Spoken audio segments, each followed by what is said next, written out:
In this lesson, I will explain to you how you will download Jupyter Notebook by using Anaconda. So in address bar, you have to write down www.anaconda.com. Then you will be on the Anaconda site. Here you can see different options. You have to click on the products, the first one, and individual edition.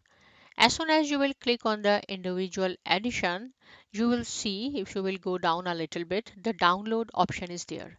So click here on the download, then it will ask you where you want to download, Windows or Mac. I'm going to download it on Windows 64-bit graphical installer. Click here and see, as soon as I hit the installer, it's working. Now it's installing. In few minutes, it will be there. Right, so as I have already installed for you, so I will show you only the steps what you have to do. Right, after this kind of window will open, welcome to Anaconda, and then you have to click next. I agree with all the terms and condition, and just me, all users, whatever you want.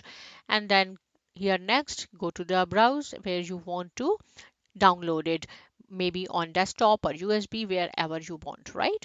And then you have to click next and finish. As I told you that I already have download for you. So after this, I will show you what kind of options. See, this is the Jupyter notebook. When you double click, you will see this is opening now, right? And then after 30 seconds or 1 minute, you will see the home page of Jupyter notebook. So what you have to do, you have to click on new here, Python 3, click here, and then you are ready to work. Right, these are called cells, these are the tabs. Each tab has different functions. I already have explained to you.